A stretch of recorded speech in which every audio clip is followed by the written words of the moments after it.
আদর্শিক মাতা আপসী নেত্রী দেশ নেত্রী বেগম খালেদা জিয়ার রোগ মুক্তি সুস্থতা কামনায় ইনস্টিটিউট অব হেলথ টেকনোলজি ছাত্রদল কর্তৃক আয়োজিত আজকের এই ইফতার ও দোয়া মাহফিলে উপস্থিত আছেন আজকের এই সভার সম্মানিত সভাপতি, এই প্রতিষ্ঠানের ছাত্রদলের সংগ্রামী সভাপতি, ঢাকা মহানগর উত্তর ছাত্রদলের সংগ্রামী সহসভাপতি, প্রিয় সহযোদ্ধা ছোট ভাই আসাদুল সিকদার আসাদ। উপস্থিত আছেন আজকের এই অনুষ্ঠানের প্রধান বক্তা, আমার সহযোদ্ধা ঢাকা মহানগর উত্তর ছাত্রদলের সংগ্রামী সাধারণ সম্পাদক Mahfuzur Rahman Lipton,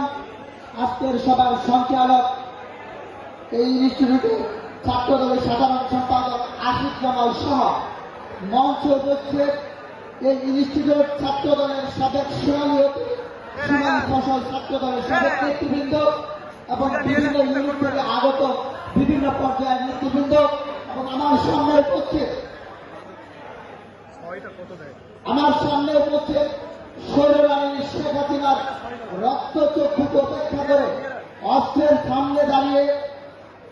July August অভ্যুত্থানে যারা ভূমিকা রেখেছেন সেই সকল আমার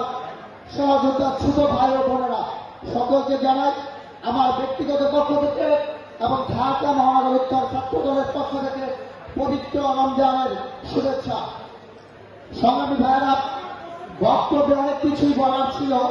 কিন্তু রমজান মাস অত কিছুক্ষণের মধ্যে আজান দিবে, আমি বক্তব্য দিব না, শুধু একটি কথা বলে আমি আমার বক্তব্য শেষ করব। সেটি হচ্ছে, একটি দেশ উন্নত পর্যায়ে পৌঁছতে হলে সে দেশের নাগরিককে সর্বপ্রথম সুস্থ থাকতে হবে, আর সে দেশের নাগরিককে সুস্থ থাকতে হলে যে কাজটি সবচেয়ে বেশি গুরুত্ব বহন করে সেটা হচ্ছে স্বাস্থ্য খাত। বাংলাদেশে আপনারা দেখেছেন ইতিপূর্বে শেখ হাসিনার ফ্যাসিস্ট সরকারের আমলে সবচেয়ে দুর্নীতি